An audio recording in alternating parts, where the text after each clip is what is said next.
Good evening, you.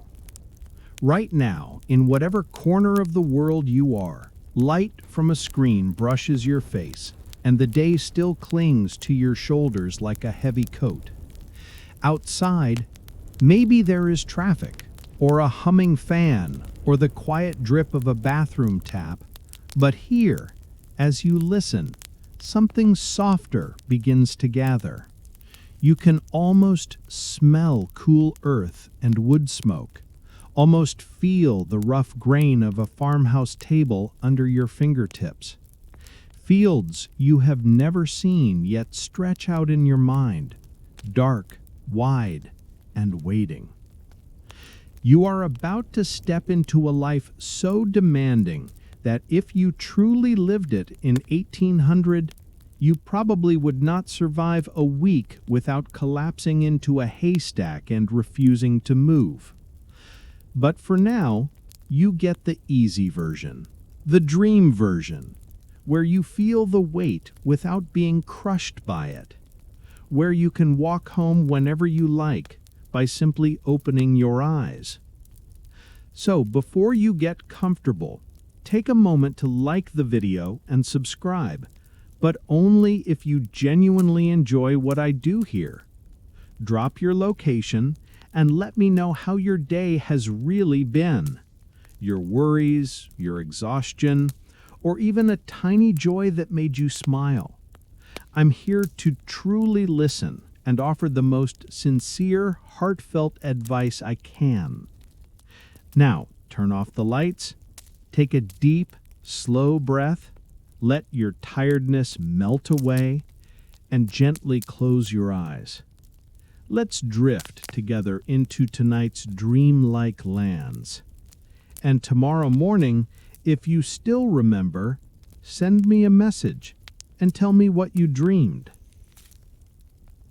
As your room fades into the background, you find yourself standing in the cool hush of an early night, around the year 1800. The air is sharper here, edged with the faint bite of wood smoke and the clean damp scent of soil that has been resting all day. Outside, maybe there is traffic, or a humming fan, or the quiet drip of a bathroom tap. But here, as you listen, something softer begins to gather. You can almost smell cool earth and wood smoke, almost feel the rough grain of a farmhouse table under your fingertips. Fields you have never seen yet stretch out in your mind, dark, wide, and waiting. You are about to step into a life so demanding that if you truly lived it in 1800, you probably would not survive a week without collapsing into a haystack and refusing to move. But for now, you get the easy version, the dream version, where you feel the weight without being crushed by it, where you can walk home whenever you like by simply opening your eyes. So before you get comfortable, take a moment to like the video and subscribe, but only if you genuinely enjoy what I do here. Drop your location and let me know how your day has really been. Your worries, your exhaustion, or even a tiny joy that made you smile. I'm here to truly listen and offer the most sincere, heartfelt advice I can. Now, turn off the lights, take a deep, slow breath, let your tiredness melt away, and gently close your eyes. Let's drift together into tonight's dreamlike lands. And tomorrow morning, if you still remember, send me a message and tell me what you dreamed. As your room fades into the background, you find yourself standing in the cool hush of an early night around the year 1800. The air is sharper here, edged with the faint bite of wood smoke and the clean damp scent of soil that has been resting all day. Overhead, the sky is huge and dark, a deep, velvety dome scattered with stars that no city light has ever dimmed. The world feels both wide and very quiet, as if it has taken a deep breath and is holding it just for you. Ahead of you, a farmhouse waits. It is not romantic in the glossy magazine sense. The walls are rough, boards weathered by wind and rain, with narrow windows that leak a little draft around their frames. Yet there is a gentleness in the way the house sits on the land, as if it has grown there slowly, plank by plank, season by season. From the single window facing you, a lantern glows, its soft yellow light spilling across the yard like a small pool of warmth in a sea of dark. You step closer, and your boots sink slightly into the packed earth of the yard, scattered with straw and the faint ghost of footprints from earlier in the day. You can hear a distant cow shifting in the barn, the gentle rattle of a chain, the quiet snort of some animal settling down. An owl calls once from the trees beyond the fields, and then silence folds back over everything like a heavy quilt. You realize how loud your own life usually is, how strange it feels to stand in a place where you can count the sounds on one hand. The lantern in the window flickers, and you notice more details. The glass is a little smoky from years of use. The flame wavers when a draft slips through some unseen crack, sending shadows gliding along the kitchen wall just inside. Those moving shapes tell you stories. A shelf lined with jars, a hanging bundle of dried herbs, the rough edge of a wooden bench, the curve of a kettle by the fire. No one needs to invite you in. The very light seems to say that you belong here for tonight. You push the door open. It does not swing silently like the doors in your world. It complains with a slow, familiar creak, the sound of wood that has swelled and shrunk through countless winters and summers. Inside, the air is warmer, threaded with the smell of ash, old bread, wool, and a faint trace of animals carried in on boots and clothing. You feel it wrap around you, not clean and sterile, but thick and honest, the scent of a house that works as hard as the people in it. Your eyes adjust to the lantern's glow and the low, steady light from the hearth. This is the heart of the farmhouse. A simple kitchen, but really, it is everything. The same room where bread is kneaded, where mended clothes are folded, where children learn letters by candlelight, where grown hands count out the last of the stored grain and calculate silently how far it must stretch. The table in the center is scarred and stained, every mark a quiet record of years you will never see. You place your hand on its surface and feel the cool, solid strength of it, as if it is saying that tomorrow and the next day and the next, it will still be here waiting for you to rise before the sun. On a nearby peg hangs a thick, faded coat. You can imagine shrugging into it on some bitter morning, the fabric stiff with cold, the smell of smoke clinging to the collar. There are boots by the door, worn down at the heel by miles of walking behind plows and along furrows. A wooden bucket sits ready, its handle polished by use, because on this farm, nothing is ever just sitting. Everything is resting between tasks. Even now, as the house is quiet and shadows lengthen, you sense an invisible list of duties waiting for the next dawn. Outside, beyond these walls, the fields lie in darkness. You cannot see them, but you can feel their presence, broad and patient, like a sleeping animal that will awake with the first gray light. Those fields are the true ruler of this place.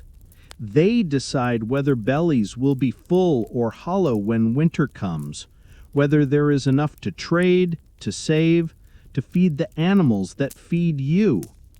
You are used to thinking of food as something that appears on shelves and in bags, as a solved problem. Here, in 1800, it is a daily question that the fields answer slowly, season after season. You stand there in the lantern's halo, sensing the sheer weight of the coming morning. It stretches out ahead of you. Cold water, heavy buckets, stiff muscles, mud, manure, aching fingers. Yet under all that, there is also a strange, quiet beauty. Every creak of this floor, every spark from the hearth, every breath of smoke in the air belongs to a life woven tightly with the land outside. For tonight, you are part of it. You have arrived at the edge of a long, demanding day, and the house has gently closed its arms around you. Morning does not arrive with a cheerful alarm. It arrives as cold. It has crept in while you slept, settling into the bedding, clinging to your skin, patiently waiting for your eyes to open. The loft or small room around you is just a softer shade of darkness than the sky outside. Your breath leaves a faint cloud in the air. Below, a single floorboard complains, and the distant clink of iron on iron says that someone is already at the hearth, dragging the house into wakefulness. You sit up, and every muscle makes its own quiet accusation. Yesterday's bending and lifting still echo along your spine, through your shoulders, into your thighs. The straw mattress crunches softly as you swing your feet onto the rough floor. There is no hesitant scrolling, no bargaining with yourself for 5 more minutes. The day in 1800 does not care how you feel about it. It cares whether you stand up and start moving before the light comes. You dress quickly, because the room is a kind of slow, steady bite. Wool and linen wait where they were left the night before, stiff with cold, faintly fragrant with smoke, soap, and sweat. You pull each layer on with fingers that do not yet feel like they belong to you. Warmth here is something that must be built and guarded, not something that hums politely through hidden pipes. With every extra garment, you feel less fragile and more like part of the house itself, wrapped in the same smells and stories. Following the thin orange glow that seeps up the stairwell, you descend into the kitchen. The lantern on the table burns with a steady, modest flame, not bright, just enough to carve shapes out of the gloom. The hearth glows and crackles as fresh wood catches, sending out cautious waves of heat that barely reach the far corners of the room. The air is a mixture of cold pockets and warmer swirls, scented with kindling, old ash, and the faint sour note of yesterday's water bucket. It feels like lungs taking their first deep breath. On the table, a wooden bowl already waits. Coarse flour lies in it, a little crater pressed into the middle. A jar of living starter sits nearby, saved from yesterday's dough. No instant yeast, no packets, nothing disposable. This is a small, sour creature that must be kept alive and useful. You pour water in, add a little of the leaven, and mix. Flour wraps around liquid, then around itself, until your hands are working a heavy, sticky mass that clings to your fingers and refuses to be elegant. You push and fold, rhythm settling into your shoulders and forearms. The dough does not care that your arms are not ready. It needs to be stretched, turned, persuaded into smoothness. The bread that will come from this effort will be plain and dense, the opposite of fragile. It is designed for endurance, not for display. As you work, you realize that every bite of it carries this moment inside it. The cold kitchen, the ache in your hands, the faint smudge of flour on your sleeve. Before you eat anything, there is water. A bucket stands near the door, filled from the well or pump. The surface is perfectly still, reflecting the faint lantern glow. You dip your hands in and then splash the icy water onto your face and neck. The shock slices through whatever sleep clung to you. For a second, you can hardly breathe. There is no warm tap here, no gradual easing into the day. You cross in one instant from half asleep to fully awake, as if the past and your usual comforts have been rinsed away. Around you, the kitchen thickens with small, purposeful sounds. Grain is measured into a pot and set over the flames. Perhaps porridge will bubble there, or a thin stew will recover from a night on the hearth. The smell of smoke sinks deeper into your clothes, into the rough grain of the table, and into the hanging bundles of dried herbs and the shelves of jars. Preserved beans, pickled vegetables, dried apples, rows of patient witnesses to work you did not see. You eat a simple breakfast, bread, porridge, maybe a sliver of cured meat, without ceremony, aware that this is only the first modest fueling of a very long engine. Outside the small window, black has become deep blue. Along the horizon, a pale strip of gray is forming, hinting at sunrise, but offering no warmth yet. The animals in the barn are stirring. You can almost hear the rustle of straw, the tap of hooves, the soft, questioning snorts. The fields lie unseen beyond them, wide and indifferent. The day is calling. The kitchen that felt like a whole world a moment ago shrinks back into its role as a starting point. You wipe your hands, adjust your layers, and step toward the door, not exactly ready, but ready enough for a life that has never heard of taking things slowly. You leave the glow of the hearth and walk into air that bites like cool metal. The yard is still half night, the sky a heavy blue with only a thin gray seam along the horizon. Frost crunches softly under your boots, mixed with frozen ruts, stray straw, and yesterday's hoofprints. Your breath drifts behind you as you head toward the dark, waiting shape of the barn. A rooster tears the silence open with a rough, insistent call that sounds far too confident. In the coop, chickens rustle and shift, feathers whispering as if they are bargaining for a few more minutes of darkness. From the barn comes a long, resigned moo that clearly expects breakfast. In your usual world, you might be reaching for a screen. Here, your hand closes around a swollen wooden latch instead. You haul the door open and a warmer darkness exhales toward you, thick and immediate. The air inside is dense with animal heat, hay and manure, a smell that is blunt but strangely grounding. A thin blade of light slips past you, catching dust that drifts like slow golden snow. When the door thuds shut again, the outside world falls away, leaving only muffled shuffles and the soft rhythm of breathing. Shapes slowly sharpen as your eyes adjust. A cow turns her broad head, dark eyes reflecting what little light there is.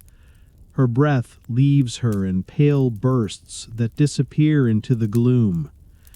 Sheep nudge at the rails of their pen, and pigs rustle in straw, snouts already searching for food that has not arrived yet. Nothing inside this building feeds itself. Every full belly begins with someone's tired hands. You start with the feed because hungry animals do not wait politely. A heavy sack of grain leans against the wall, its rough fabric scraping your chilly fingers. You scoop the grain into a wooden bucket and feel the weight drag sharply at your arms. Moving from stall to stall, you pour careful portions into troughs, listening to the dry clatter of kernels and the immediate rush of hooves and snouts pressing forward. For a few minutes, the barn is noisier, alive with chewing, grunts, and satisfied snuffling.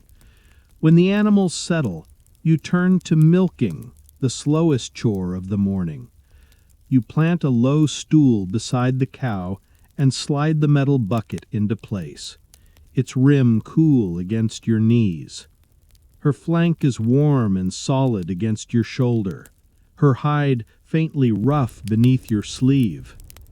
You curl your fingers around the teat and begin the squeeze and pull that looks easy until you try it. At first you fumble, more apology than success, fingers slipping and rhythm failing. Then a thin stream of milk finally hits the bottom of the bucket with a small metallic ping.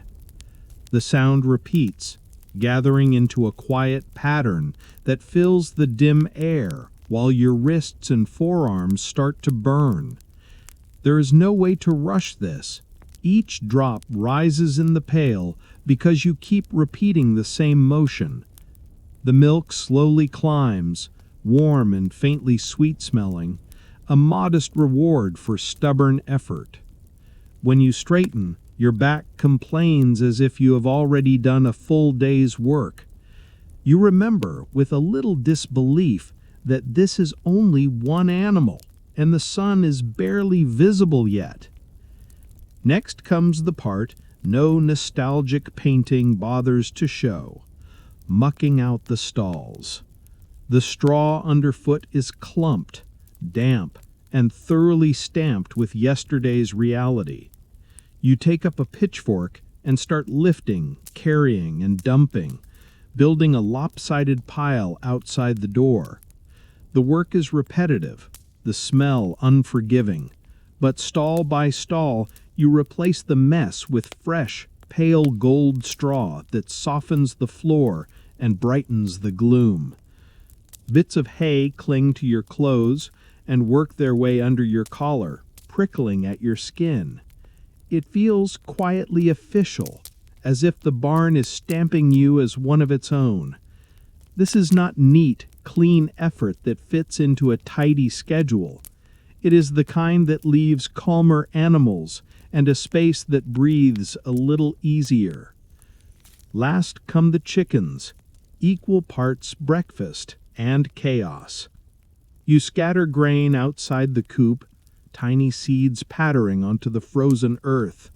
Feathers explode outward when you open the door, bodies bouncing and skittering as beaks dart and claws scratch. Reaching into the nesting boxes, you cup still warm eggs in your cold hands, each smooth shell a small, fragile promise of meals that will matter more than any snack from a glowing machine.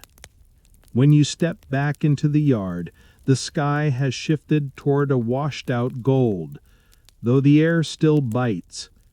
Behind you, the barn hums with quiet contentment, hunger soothed for now. Straw clings to your clothes, your arms ache, and your back carries a new dull weight. In the life you came from, this would easily qualify as a heroic morning. On a farm in 1800, it is simply the necessary beginning.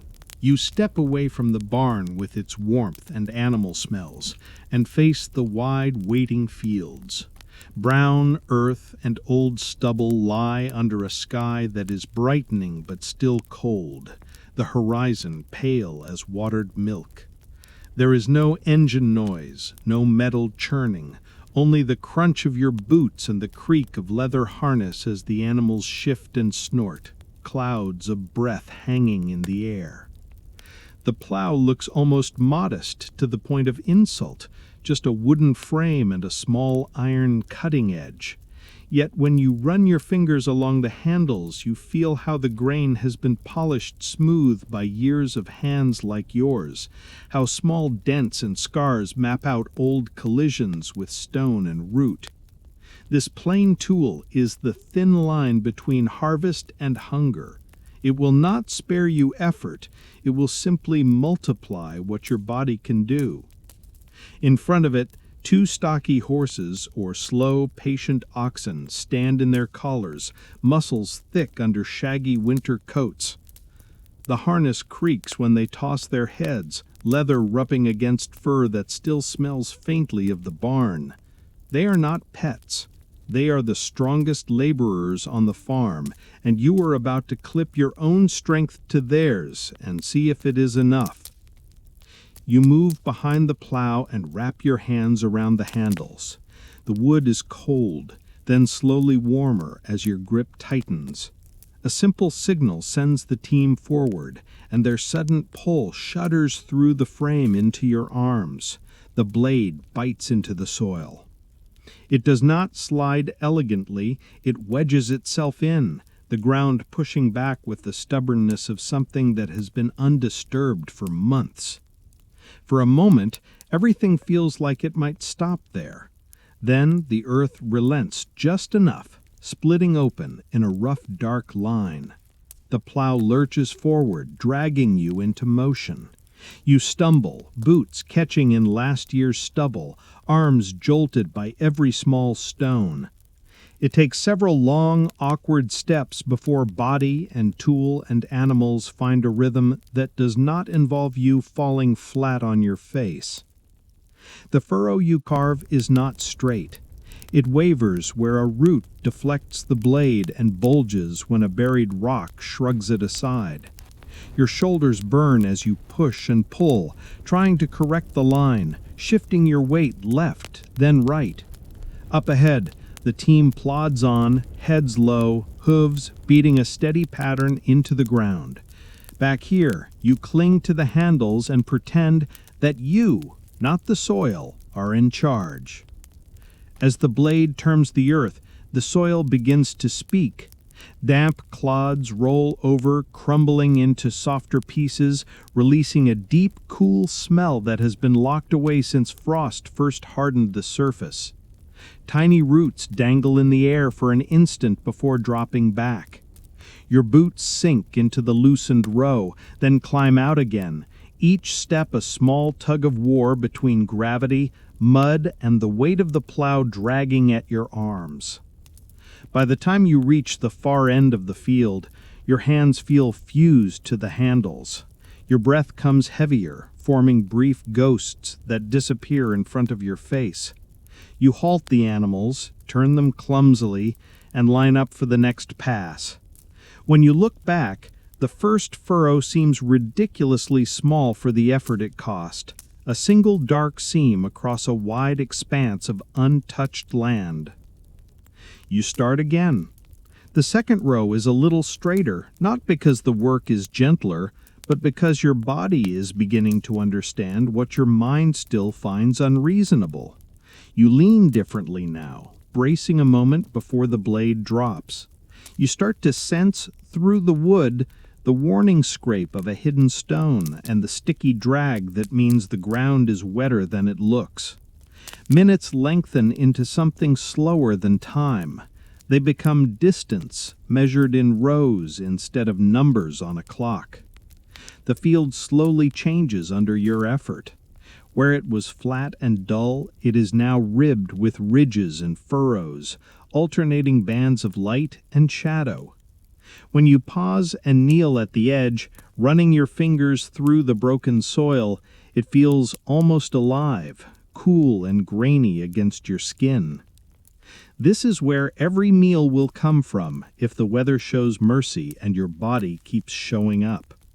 By the time the sun stands higher and your back hums with a deep ache, you have written hours of work into the land in a language of lines that the future will quietly read.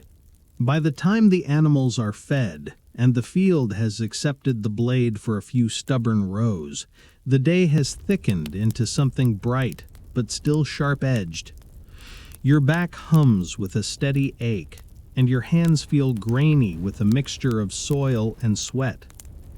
It would be easy to think of farming as this, only this, the labor in front of your face, the next furrow, the next bucket, the next armful of hay. But on a farm in 1800, the real work quietly stretches far beyond the edges of the field and out into months you cannot see yet.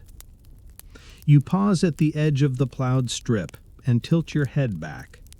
The sky is no longer a heavy blue lid. It has opened into a pale, clear dome. There is a particular weight to the light, not the fierce hammering of midsummer, not the thin, watery effort of winter, but something in between. You are used to apps telling you what season it is, what week of the year, what the forecast will be at 3 p.m. Here, the calendar is written in the feel of air on skin, the angle of shadows, the way the wind tastes. The farmer who has lived this cycle longer than you reads it as easily as you might read a notification. The soil you just turned over tells its own story. Some parts crumble into fine, forgiving grains. Others clump in heavy lumps that hold too much water and resist the plow. A thin patch, pale and tired, hints at a place that has given too much, too often, without rest. These differences decide which seeds will be trusted to which strips of ground, how much risk will be tolerated, where hope will be planted thick or thin. You walk the edges of the field, boots sinking slightly into the softened earth, and you realize that planning the year is not a neat list on paper. It is a long conversation with land and sky. In one corner, last year's corn stalks still stand, dry and rattling in the breeze, the soil beneath them drained in one way. Nearby, the memory of beans and peas lingers in strings and dead vines, their roots having quietly fed nitrogen back into the earth. Crop rotation is not a theory here. It is a survival habit. Put the same hungry plant in the same place year after year, and the soil eventually shrugs and gives you almost nothing.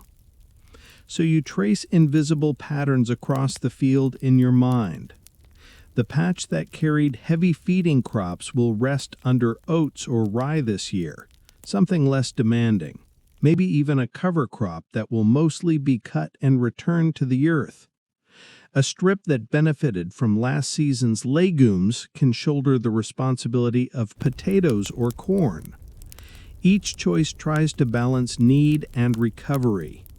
The land cannot be asked to give without being offered something in return, even if that gift comes in the form of roots and leftover stems. Beyond the field in front of you, there are others. A small orchard where leafless trees hold their shape against the sky, a meadow that will grow tall for hay, a kitchen garden near the house where herbs, cabbages, and stubborn root vegetables will crowd into careful rows. Each piece of ground has its own personality, its own schedule. The orchard needs pruning before sap rises too strongly. The meadow must be watched for the right moment to cut when seed heads are formed, but before storms can flatten them. The garden wants early cool weather sowings and later summer planting, staggered so that meals can keep appearing even when the main fields are just whispering about a future harvest. You do not consult a printed calendar. Instead, the rhythm is held in a rough mental ledger. When the snowdrops appear by the stone wall, when the first frogs sing in the ditch, when the last hard frost usually comes, and, just as importantly, the year when it came later than anyone expected and ruined a whole crop of tender seedlings.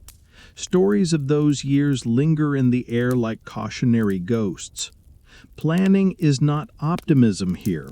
It is wary negotiation with memories of what went wrong.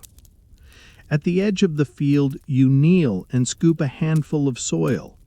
It is cool, a little damp, neither sticky mud nor dry dust. You squeeze it and watch how it crumbles. A season that begins in ground like this promises reasonable chances, not guarantees. You glance up at the horizon. Clouds are thin today, high and streaked like pulled wool.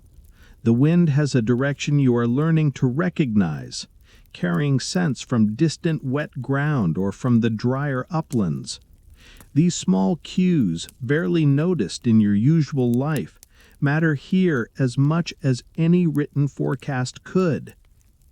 Back in the kitchen, when noon or early afternoon comes and a simple meal is set out, bread, perhaps a bit of cheese, maybe a stew made from last year's stores, you rest your elbows on the table and feel planning seep into the spaces between bites. While hands are busy cutting and chewing, minds are quietly adding and subtracting days, imagining seed sacks half full, picturing storms that may or may not arrive. How many weeks until planting must begin in earnest? How long until the last of the stored potatoes start to sprout and soften? How much feed is left for the animals if a late cold snap withers the first pasture growth? Lists exist, but mostly in heads. Seeds kept in cloth bags or small wooden boxes represent not only food, but decisions already made. Which varieties survived last year's mildew? Which resisted pests? Which failed in the wet low field but did well on the small hill? Every kernel saved from the best ears, every bean chosen for size and sturdiness reflects someone's intention months ago. Planning in 1800 reaches backward and forward at the same time. Today's work is an answer to yesterday's worries and tomorrow's hunger. When you step outside again, the light has shifted. Shadows tilt longer, the edge of the air softening just slightly as the day leans toward evening. You feel almost physically the long chain of tasks stretching beyond this week into the far side of winter. It is strangely calming in a demanding way. Your tired body belongs to something larger than a single list of chores, something measured in seasons, not hours. You walk along the furrows once more, watching the wind skim lightly over the turned earth. The fields do not promise you anything. They simply exist, waiting for your choices, your sweat, and the silent whims of weather you cannot command. You understand now that farming here is not only about what you do with your hands today, it is about how patiently you learn to read what sky and soil are trying to tell you, and how humbly you adjust when they change their minds. By the time true summer settles over the farm, the softness that once clung to mornings is gone. Light arrives early and unapologetic, spilling across the fields long before you feel ready to face it. The air that used to bite at your fingers now presses against your skin like a warm, damp hand that will not let go, and you wake because the heat has already begun its slow, steady invasion of the day. Your clothes are lighter now, but still rough, still marked with old stains that no amount of scrubbing can persuade to leave. The floor under your bare feet is no longer icy, just faintly warm from yesterday's stored sunlight. Before you reach the door, you can smell dust in the air, that dry, powdery scent that means the ground is giving up its last traces of spring moisture. Stepping into the yard, you meet the bright, almost blank blue of the sky. Sunlight bounces off every pale surface, forcing your eyes into a narrow squint. The chickens are already scratching, leaving little puffs of brown behind them. If there is a dog, it is flopped into the thinnest stripe of shade beside the wall, panting as if the world has personally offended it. You keep walking. Summer on a farm does not run on volunteer enthusiasm. The crops have changed since you first planted them in the cool, hopeful days. Corn that once brushed your ankles now reaches to your waist or higher. Potato plants spill out in thick, leafy mounds. Weeds, naturally, are thriving with obnoxious confidence, as if they agreed to grow twice as fast as anything you care about. You take up the hoe, its handle warm and smooth, and move down the rows, chopping at stems that push up between the plants, trying to steal water and space. Each stroke sends a puff of soil into the air that clings to your skin and mixes with sweat into a faint, gritty paste. The work is simple and quietly relentless. There is always one more weed, one more patch, one more row that waits for you. As the sun climbs, whatever shade existed at dawn shrinks into thin scraps under fences and trees. Your shoulders prickle under your shirt. The top of your head turns into a small private furnace. You take swallows from a water jug that has long since stopped being cool, but still tastes miraculous. There is no refrigerator humming in the corner of this world, no ice cubes rattling in a glass. Comfort is not something you add to the day. It is something you bargain for in short, uneven moments. At the edges of the field, insects sing in a constant shimmering chorus. Flies and gnats orbit your head and taste the salt on your arms as if you are the most interesting thing for miles. This is not the gentle buzz of summer from a poem.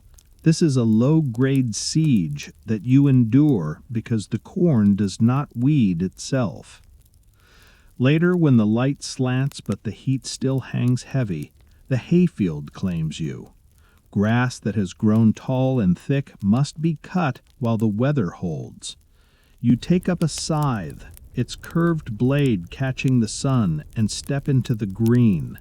The first swing is clumsy, but soon your body finds a rhythm. Step, swing, step, swing.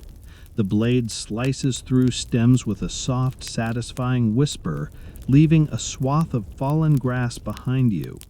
For a brief moment, it feels almost graceful. Then your shoulders begin to burn and your lower back protests. Too fast and you stumble. Too slow and the work will outlast the daylight. Sweat trickles down your spine. Bits of cut grass cling to your clothes until you look as if the field is slowly trying to reclaim you. Once the grass is down, you turn it with forks and rakes so the sun can reach every side. The smell that rises is sweet and concentrated, as if summer itself has been sliced and laid out to dry. If it rains now, all this effort will collapse into heavy molding heaps instead of fragrant hay. So you keep moving, eyes flicking often toward the horizon. A single dark smear of cloud feels like a personal threat.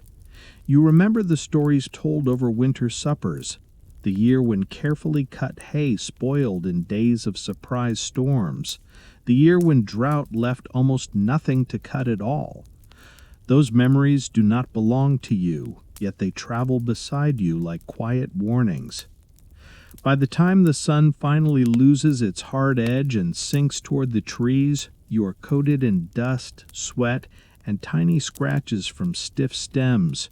Your arms tremble with a deep, tired hum.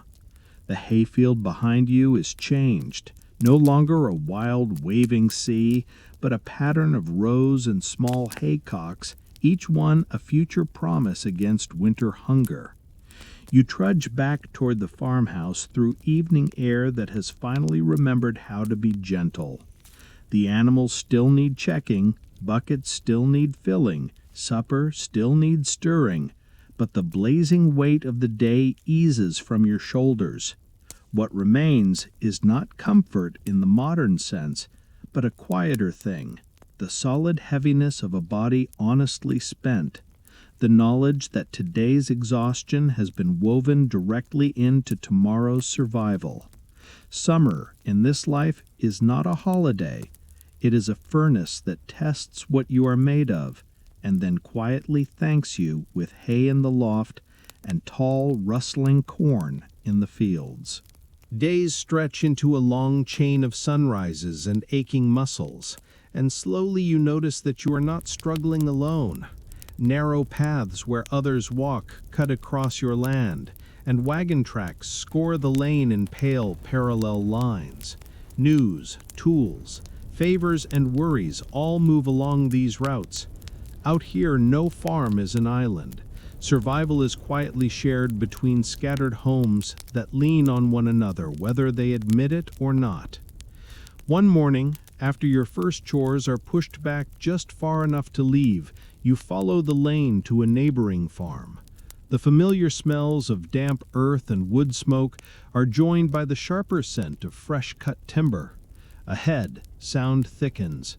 Posts thudding into holes, beams scraping over dirt, boots scuffing the ground. A barn is going up, and every able pair of hands, including yours, is expected as naturally as sunrise. Alone, a family might wrestle with beams for weeks and still risk watching everything collapse. Together, the scattered households become something like a single, many-armed creature. Men, women, and older children ring the rising frame, sleeves rolled, faces streaked with dust. You take hold of a post, your tired arms slotting into the shared effort as if they always belonged there. Poles are levered upright, pinned with pegs driven home by heavy blows. Ropes tighten, shoulders brace, boots dig into the soil while the air hums with low, practical sounds. Buildings here are not bought, they are assembled out of trees, sweat, and borrowed strength. There is risk in every lift. A beam slips and panic snaps through the crowd before it is caught and steadied. Ladders flex, splinters bite into palms, dust stings eyes. This is not a tidy exercise in cooperation. It is dangerous, necessary work that could break bones. Yet even as your shoulders burn, you feel the comfort of hands darting out to steady whatever wobbles. In 1800, you show up for neighbors, or you plan to face disaster alone. When the main frame finally stands firm against the sky, the mood loosens. The roof and walls will still demand days of effort, but the skeleton now claims its place on the land. Food appears from baskets and pails, dense bread, curls of cured meat, pickled vegetables, maybe a jar of something sweet. You sit on a plank or overturned bucket, the new barn's shadow cooling your back, and eat.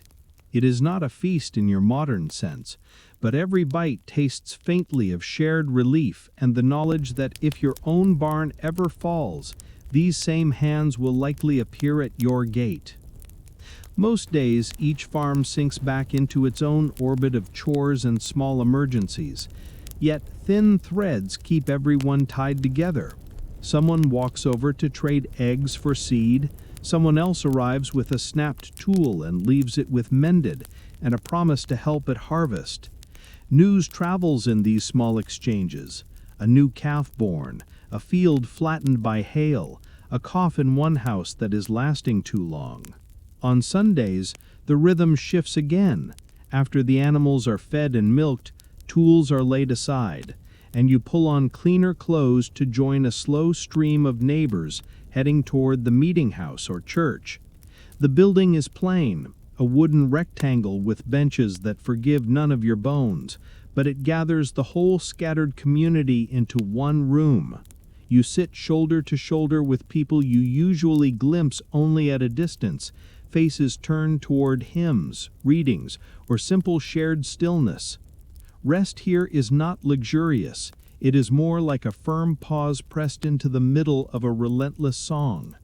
Afterwards, conversations stretch in little knots of shade cast by wagons and trees, where plans are made for who will help with the next big task and whose household needs extra hands because sickness has come to their door.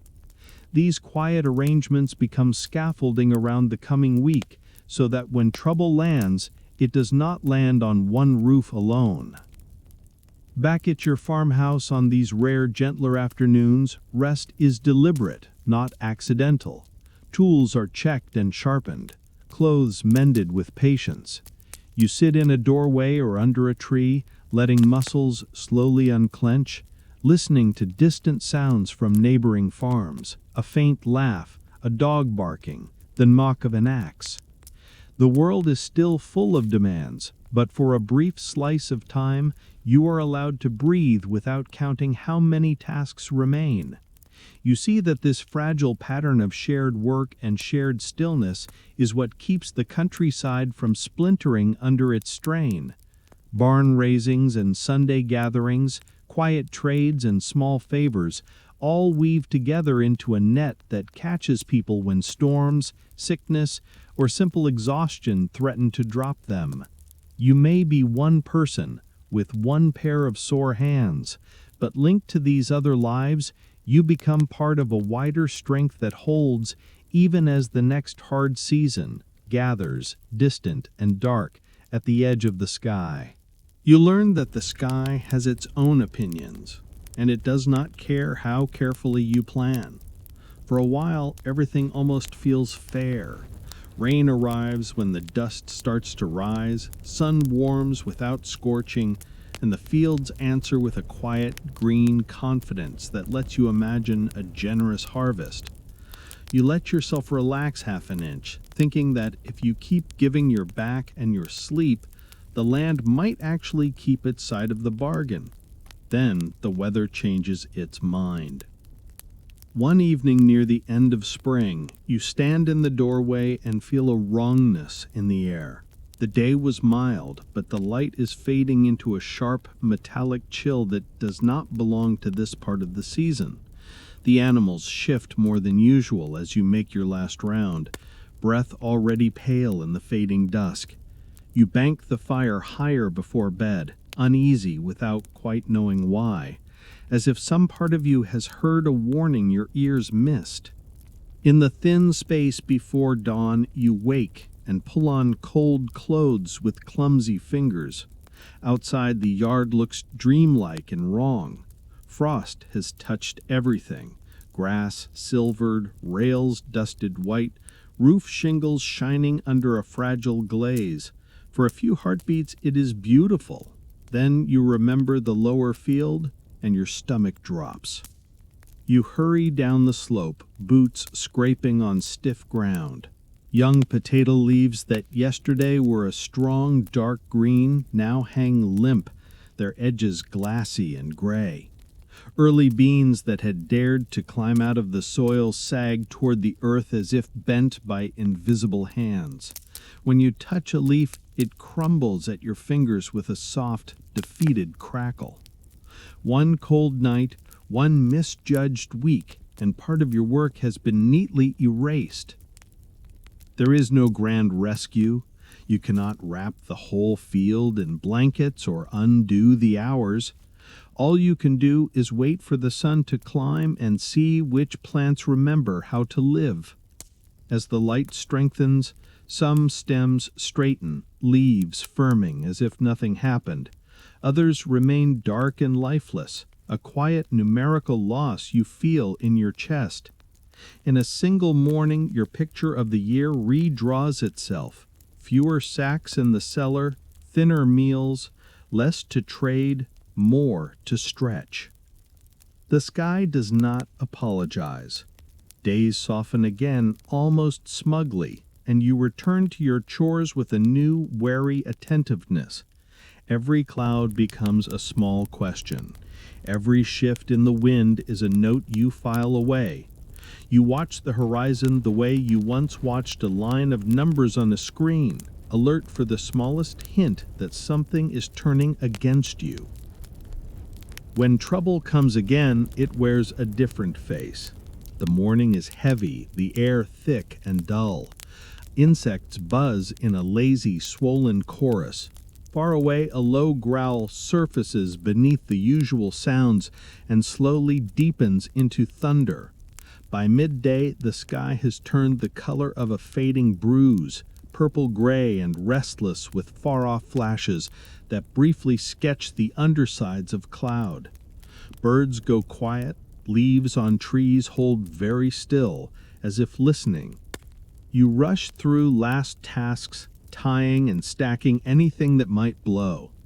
The first drops hit like small thrown stones, punching dark marks into the dust. Then the rain stops falling and starts attacking. Sheets of water slam sideways, driven by a wind that claws at roofs and young trees. The fields vanish behind a moving wall of gray. In brief flickering glimpses, you see corn flattened nearly to the ground, other plants whipped and twisted, soil sliding where you once walked steady furrows. In the low places you already know by heart, water gathers almost at once into shallow lakes. Channels form where your careful furrows guide not just seeds, but rushing runoff. You imagine delicate roots drowning in the same earth that was begging for moisture a handful of days ago. The thunder moves over and past you, leaving only the roar of rain and the occasional crack of a branch giving up. When the storm finally drags itself away, the air smells raw and torn. You step out into a world that looks familiar but slightly rearranged. Leaves are plastered to the ground, small branches litter the lane. In the fields, plants lean at odd angles, some uprooted, some half buried in ridges of washed-out soil. Narrow new gullies cut along the slope where water insisted on its own quick path, taking seed and topsoil with it. You imagine delicate roots drowning in the same earth that was begging for moisture a handful of days ago.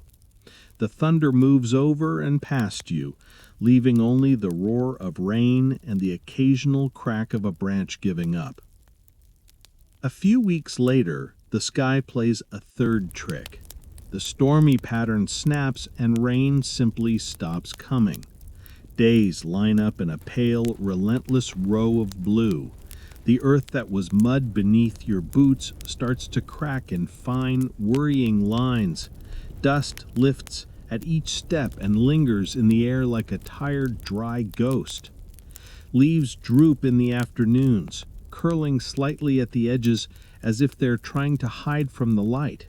You haul water in sloshing buckets for the kitchen garden, knowing you'll never carry enough for the wide fields, and watch each darkened patch fade almost as soon as you turn away.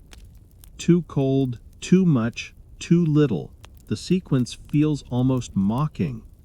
You begin to understand that farming in this time is not a battle you win once and for all, but a narrow ledge you walk while the weather heaves and mutters around you.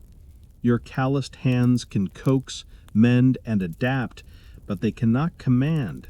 All you can do is keep showing up at dawn, shoulders squared against whatever mood the sky has chosen for the day, quietly recalculating how far the year's food might stretch if you are very careful and just a little lucky. Lean weeks do not announce themselves with a dramatic warning. They arrive slowly, like a belt that is tightened one notch at a time.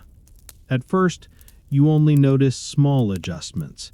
A scoop of grain is measured a little more carefully. A loaf of bread is sliced a little thinner. A pot that once brimmed now simmers with a shallower tide. The damage from frost, storm, and drought has not left you with empty fields, but it has carved deep bites out of what you hoped would be your safety line. In 1800, there is no distant net humming in the background, ready to catch you. There is only what you can grow, what you have stored, and what you can trade or borrow from people who are often just as worried as you are. Survival here is not a dramatic act of heroism. It is 1,000 small, unglamorous decisions to make do. You spend more time in the places where food quietly waits, the cool cellar under the house, the loft above the kitchen, the dark corner where cured meat hangs. Shelves that once felt confidently full now show too much raw wood between jars. You count the remaining sacks of grain with the kind of focus you once gave to numbers on a screen. Each tally is not just a quantity, it is a future week of meals, the difference between reaching spring with enough or arriving thin and anxious. So you adapt. Thick slices of meat that might have crowned every supper shrink into smaller, rarer presences alongside stews rich in beans, peas, or whatever stubborn vegetables have survived. Bones are boiled long and slow, persuaded to give up every last scrap of flavor before they are finally discarded. You find ways to stretch leftovers into something that pretends to be new. Waste becomes almost unthinkable. More than a moral failing, it feels like throwing away hours of your own labor.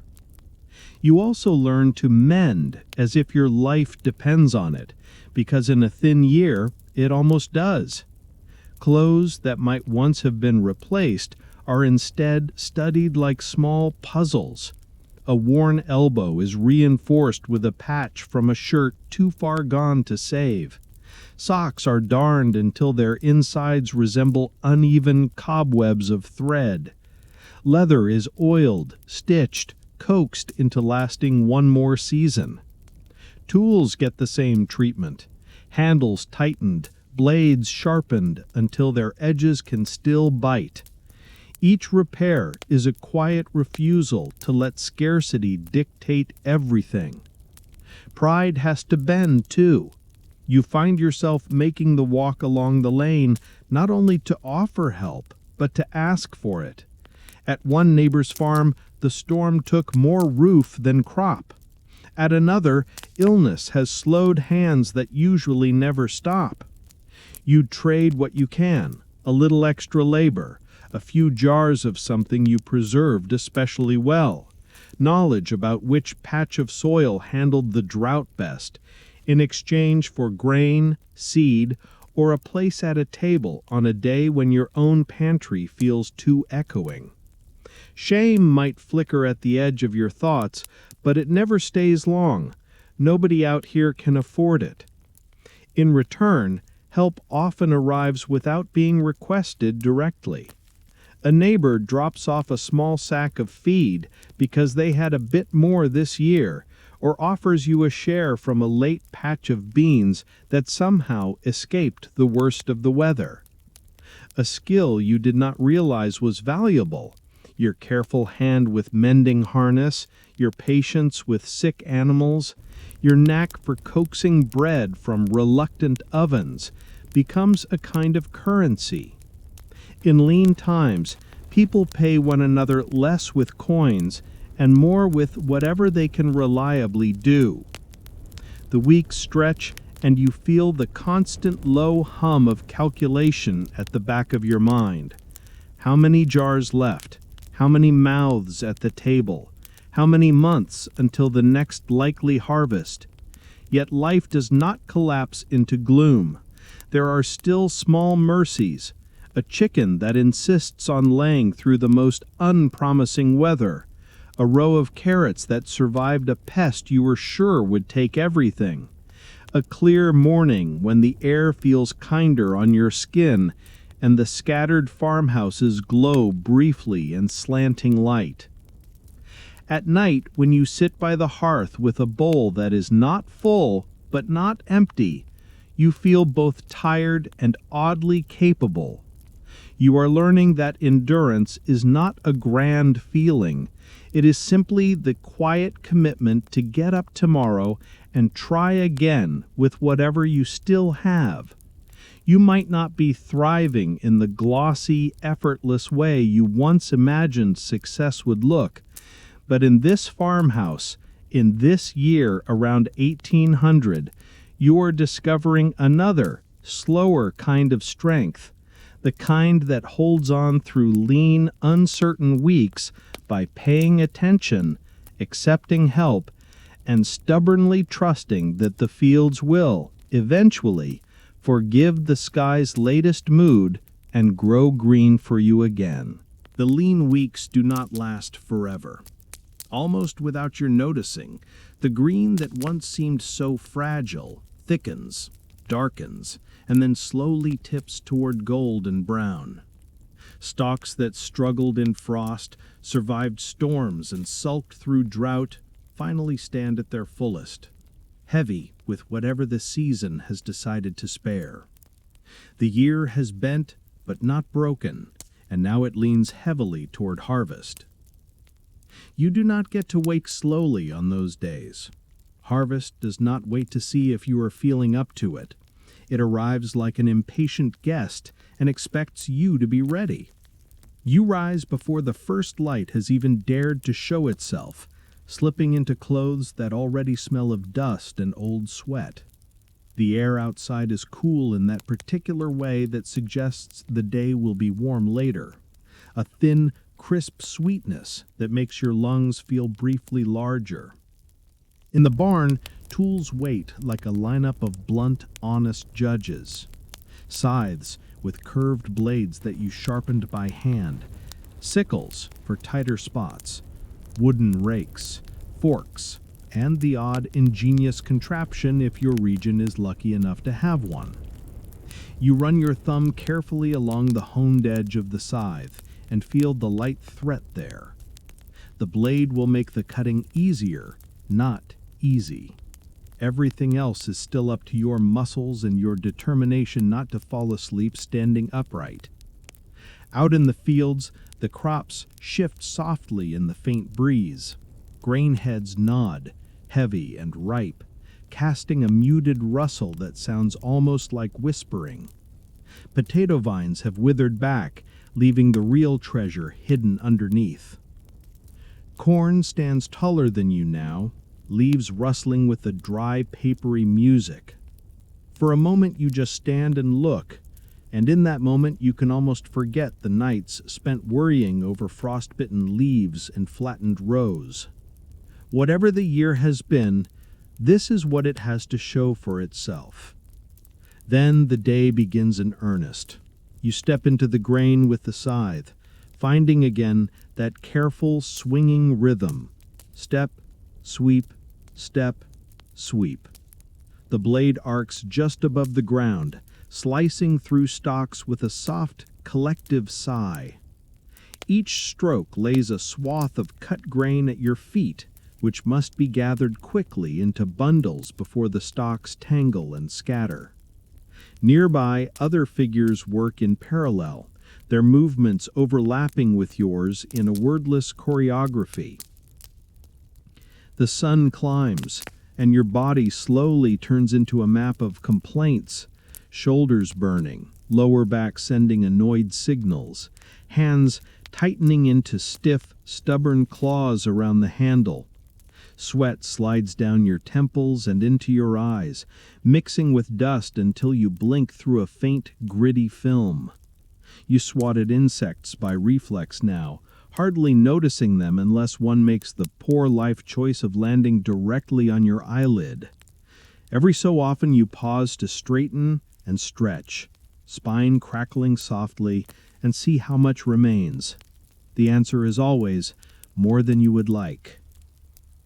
Cut grain is tied into sheaves with quick twists of straw and set upright in small stocks, little tents of future bread scattered across the field. They look almost decorative from a distance, but each one feels like a small, solid accomplishment when you hoist it and wrestle it into place. You are building a temporary city of food, row upon row of careful stacks that need sun to finish drying and weather that will kindly mind its own business for a few days. When the grain field finally stands in neat, bristling ranks of sheaves, there is no victory parade. There is only another field and another task. Potatoes must be dug before the ground turns mean and wet. You trade the long arc of the scythe for the shorter, harsher work of the spade. The blade bites into the soil with each thrust, and you lever up clumps of earth to reveal the pale shapes hiding beneath. The moment when a cluster of tubers rolls free into the light feels disproportionately satisfying, like finding coins you forgot you had. You knock the worst of the dirt away, tossing the potatoes into baskets or sacks, already imagining them scrubbed and boiled on some future cold evening. Carts and wagons come and go in slow looping circuits between field and barn, wheels creaking under the growing weight of the harvest. Each load of sheaves is stacked and restacked, carefully balanced so that nothing slides. When the wagon lurches forward, the whole structure sways slightly, a moving monument to hours of work. You walk beside it or cling to a side rail, legs aching, but unwilling to be left behind. Every load must be unloaded at the other end, and your arms are expected to show up for that as well. Inside or near the barn, threshing begins for whatever grain is ready. If you have a flail, you use it. 2 sticks joined by leather, swung over your head and down onto the laid-out sheaves. The motion is brutal and oddly rhythmic, a steady thumping that sends chaff and dust into the air in golden, irritating clouds. Each strike loosens grain from stalk, 1,000 tiny seeds beating free under the repeated blows. Your shoulders protest this new demand, but the pile of loose grain slowly grows, a small, shimmering hill of future meals. Winnowing comes next, tossing the grain and chaff in baskets so that the light, useless bits are carried off by wind and the heavier kernels fall back to your hands. You watch the air do its slow sorting, carrying away what cannot feed you and letting what matters return to your hands. The process feels both primitive and oddly clever, a partnership between your tired arms and the breeze that always seems to wait until you're halfway through to change directions. The light begins to slip sideways, stretching your shadow long across the yard. The edges of the day soften, but the work does not.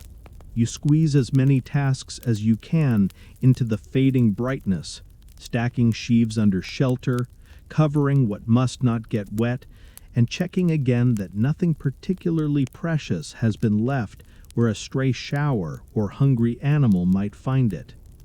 The air cools at last, wrapping your sweat-damp clothes in a quick chill that makes you shiver even as your skin still burns from the heat of the afternoon. When you finally step back from the fields and the barn, the sky is painted in orange and violet, the first stars pricking through. You are tired in a way that goes past complaint. Muscles have stopped sending loud messages and instead hum with a slow, resigned ache. Your hands are nicked and rough, nails lined with the thin black half-moons of ground-in soil. Yet beneath all that, there is a quiet glow in your chest. The year has not been kind, but you have brought in what it offered. The fields that once kept you guessing now stand mostly empty, their gifts tucked away in loft and cellar, in sacks and bins. It is not abundance in the storybook sense. There will still be careful counting and stretching ahead.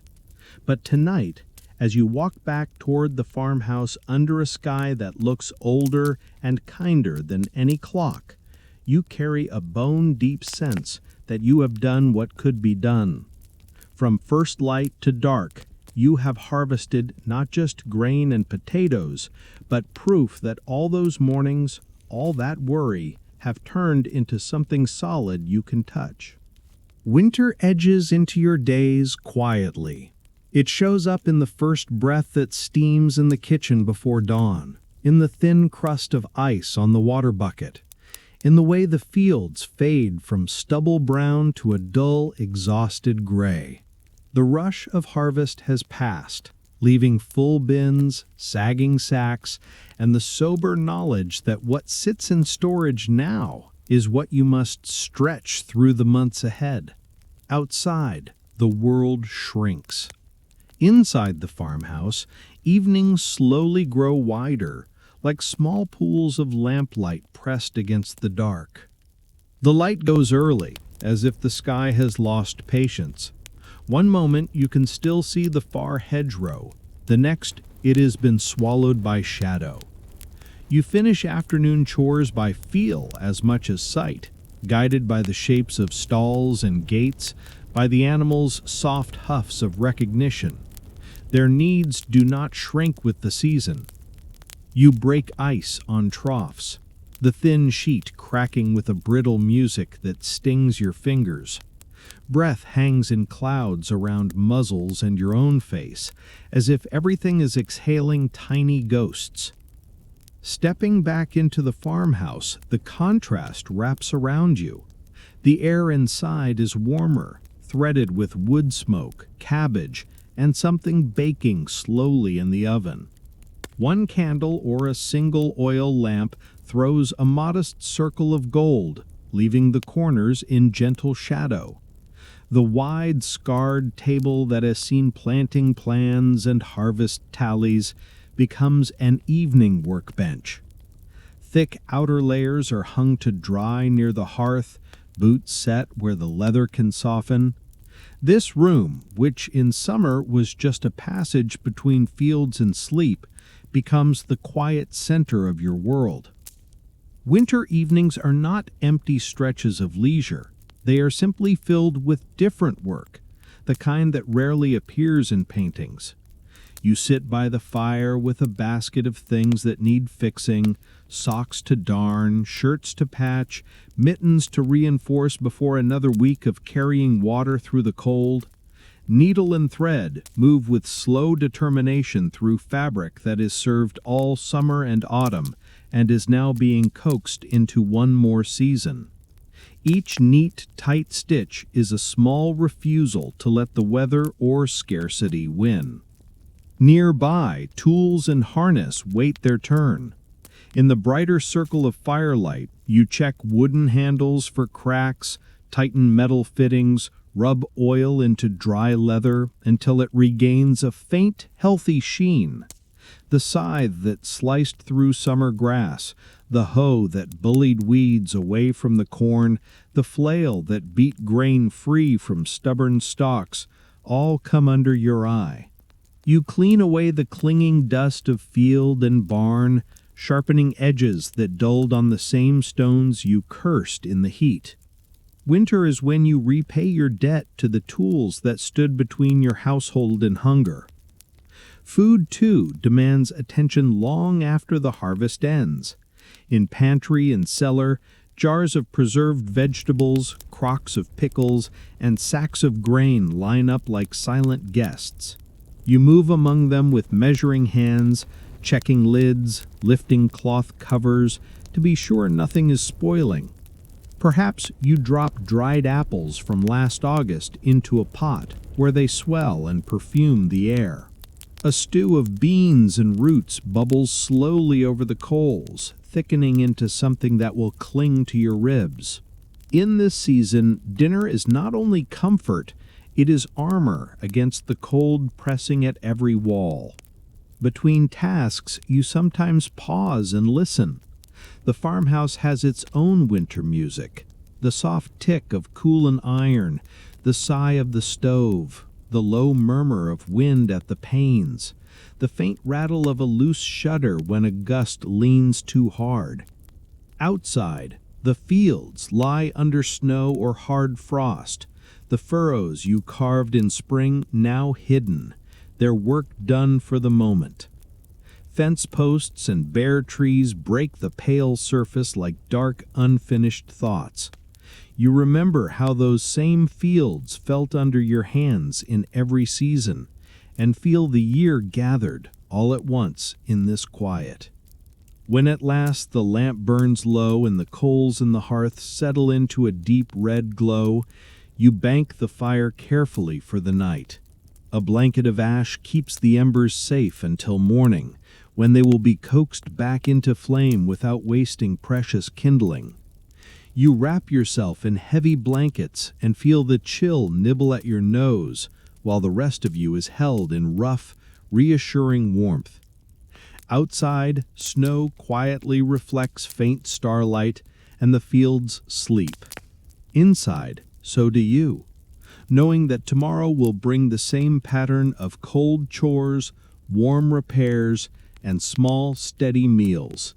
And that, for this winter, the same is its own kind of quiet blessing. Morning comes quietly, certain you will rise.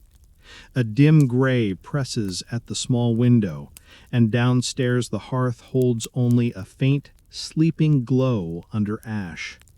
Your muscles wake in sequence, stiff back, heavy legs, shoulders that remember sacks and tools, but none of it surprises you. This is simply how a day fits around you now, like a well-worn coat. You pull on clothes stitched and restitched by your own hands, each patch a small reminder of winters survived. The chill on the stairs is more greeting than shock. In the kitchen, you uncover the banked coals and coax them into flame with a few practiced breaths and bits of kindling. Heat blooms, a kettle takes its place, and dough you mixed last night waits in a bowl. You shape it, slide it into the oven, and reach for the water bucket as naturally as you once reached for a switch. Outside, the yard shows the soft scars of many days, ruts from old rain, wisps of straw, overlapping prints from boots and hooves. The air's sharp edge tells you the season without any calendar. The barn door complains when you lift the latch, then swings open to release a wave of warmer air, thick with hay and animals. Inside, the darkness is full of sounds you know. Hooves shifting, straw rustling, breath turning into faint clouds. You move through the stalls in an easy rhythm. Grain is scooped from sacks you once counted nervously. Now your hands find the right measure on their own.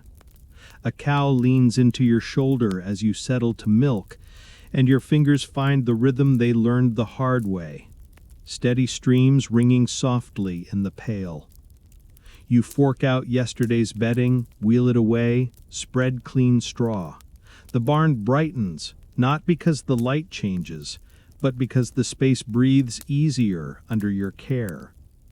When you return to the farmhouse, bread has begun to perfume the room. Porridge thickens in a pot. You sit at the scarred table that has seen planting plans, harvest counts, and quiet worries. Breakfast is plain, bread, grain, perhaps a scrap of something salted, but it steadies you. As you eat, you silently lay out the day, a fence line to walk, a patch of soil ready for new seed or a cover crop, a few trees in the orchard asking for the knife. Tools over your shoulder, you cross the fields. In your mind, you still see every season layered here. Sharp spring furrows, dense summer green, golden rows of harvest, pale hush of snow. You walk the boundary and listen with your hands. A post that wobbles is set firmer, a broken rail replaced, wire pulled tight until it sings a thin, low note. These repairs look small, but they keep animals where they belong and trouble where it cannot walk straight in. By midday, you are in the orchard. Trees you once planted as doubtful sticks now throw real shade. You move from one to the next with your pruning knife, trimming out dead wood, crossing branches, weak shoots that steal strength. Each cut is a decision about fruit you hope to see months from now.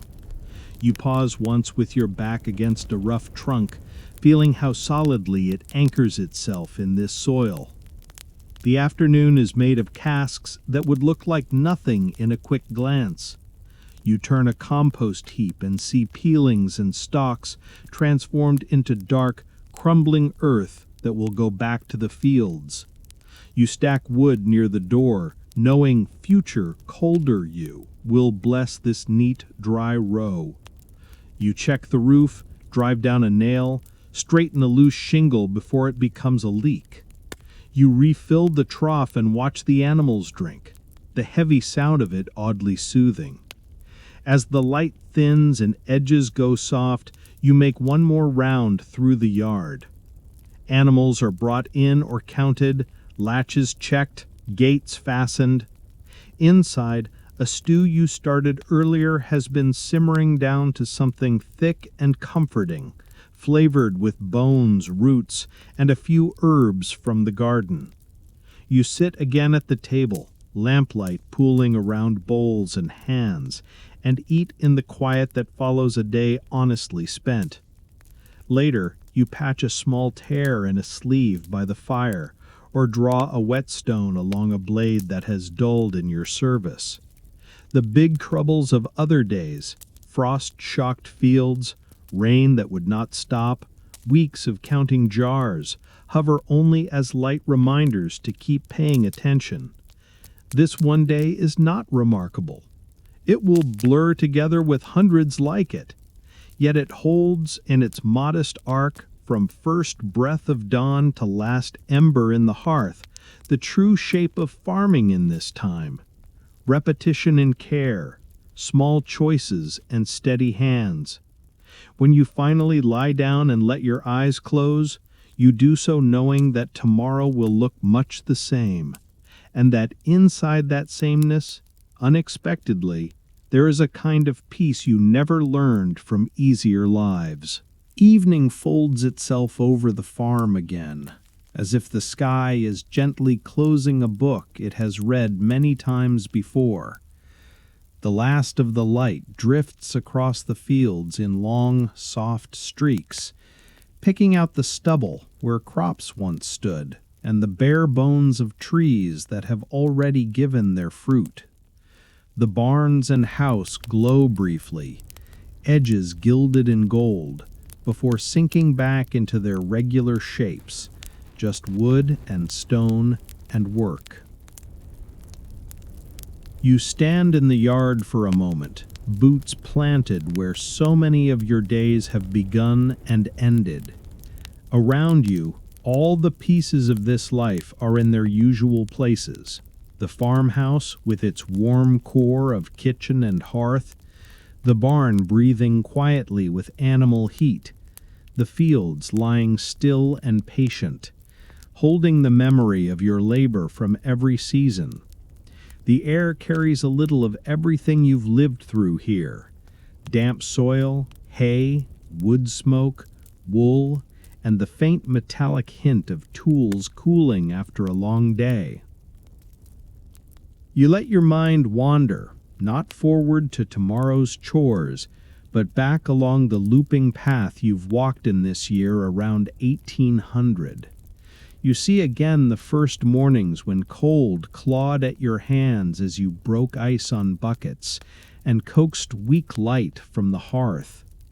You remember the strain in your shoulders as the plow's wooden handles bit into your palms and the soil pushed back, stubborn and heavy.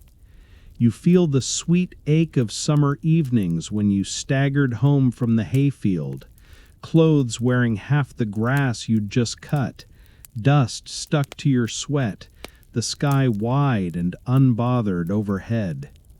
Small scenes rise and overlap, a loaf of coarse bread cooling on the table, the satisfying heaviness of a milk pail balanced in your grip, the barn dark and warm before dawn, full of rough sounds and soft bodies trusting you to feed them, the sharp sting of a late frost on leaves that had dared too much, the frantic rush of tying and covering and hoping the weather would change its mind, the nervous satisfaction of counting jars and sacks by lamplight, trying to translate numbers into months of not going hungry, the quiet relief of seeing neighbors gather at a barn raising, each set of hands making the impossible just barely possible.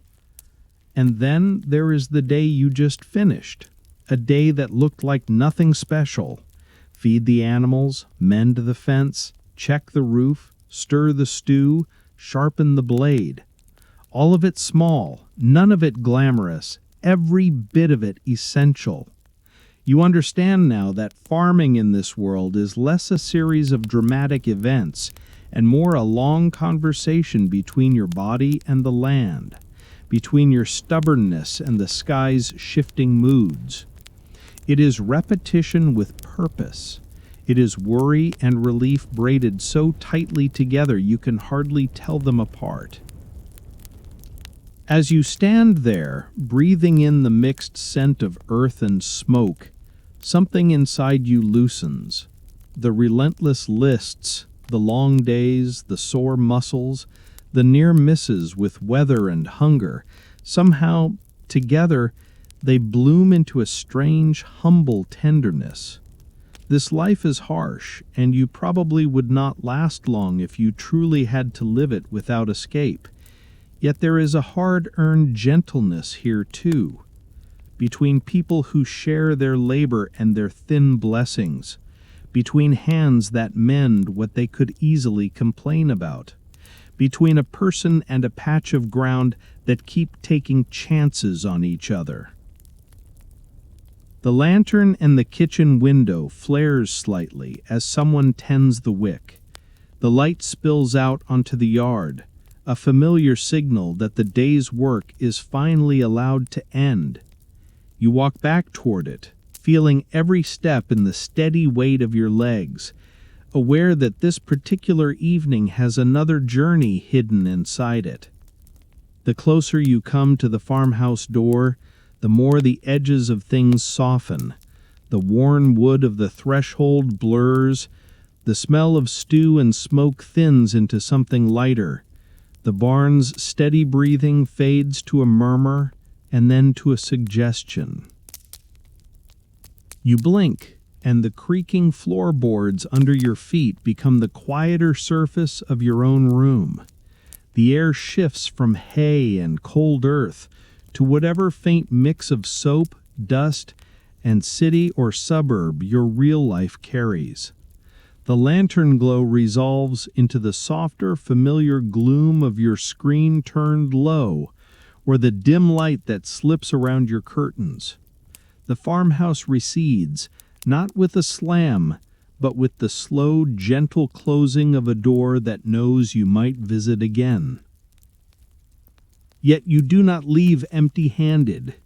You bring back with you the feel of rough wood in your grip, the sound of milk striking a pail, the weight of a day spent doing something that clearly matters. You carry the memory of fields that do not care about your inbox or your notifications, that only ask whether you will show up and show up again, even when you are tired. You carry the sense that somewhere inside you, beneath the tangled habits and easy shortcuts of modern life, there is a version of you who can endure a little more than you think, and who finds in simple repetition and honest fatigue a kind of quietness that no app has ever given you. You return fully to your own bed, your own pillow, your own blanket. But under the softness, you feel a ghost of straw and coarse linen. Under the hum of distant traffic or the hush of your building, you hear, just for a moment, the low sounds of animals settling in the barn, the small crackle of a banked fire, the wind moving over sleeping fields. It all fades slowly, like the afterimage of a bright lantern when you close your eyes, leaving you in the present, but just a little steadier, a little more rooted, as if some part of that old farm has quietly decided to keep living in you. And now, with the work of your own day behind you, and this borrowed year of farming folded away, you are allowed the simplest task of all, to rest, knowing that somewhere, in some forgotten corner of time, the fields go on changing with the seasons, and you can visit them again whenever the night feels long and your heart needs something solid to lean on. The air around you feels softer. Your breath slows. The old farmhouse grows distant and small, a warm point of light on the long road of history, while you sink gently, steadily, back into the safe darkness of your own room. The wind down. You lie there now, in your real bed, the weight of blankets familiar on your body, the sounds of your own world brushing softly at the edge of hearing. Yet your mind is still coasting along those quiet fields, the way a wagon keeps rolling a little even after the horses stopped. The rhythm of those days, watering, feeding, lifting, mending, lingers in you like the last notes of a slow song. You let each piece drift through you and fade. The early morning frost on the yard melts away. The sharp bite of the plow's handles loosens from your grip. The thick summer heat that once clung to your skin dissolves into the cooler air of your room. The smell of hay and smoke and fresh bread thins, leaving behind only the faint, steady comfort of whatever says home to you tonight. Your breathing lengthens, each inhale a little wider, each exhale a little slower. With every breath out, you set something down. The weight of worries you brought into this story, the tension hiding in your shoulders, the tiny knots of thought that kept looping around the same tired questions.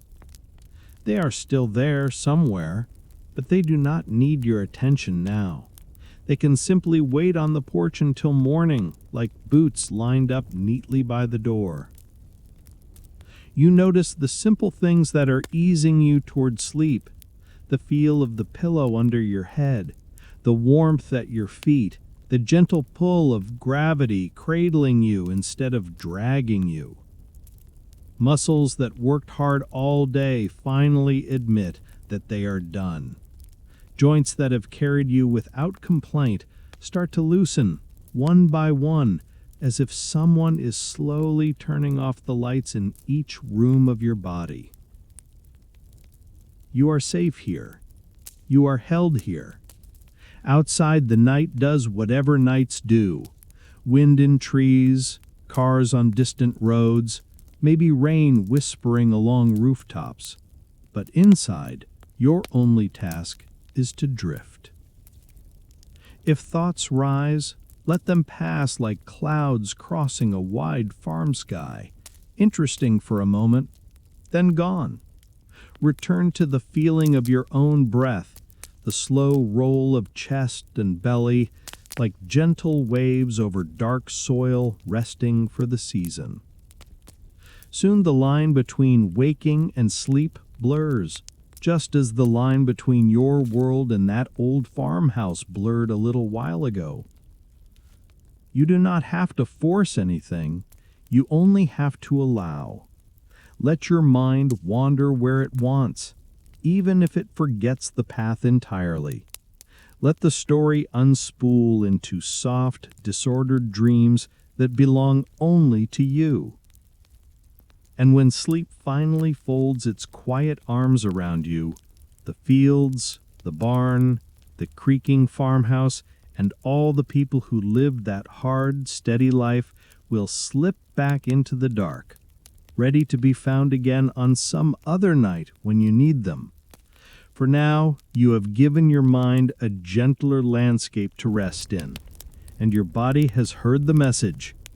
It is time to stop. End of story. Sweet dreams.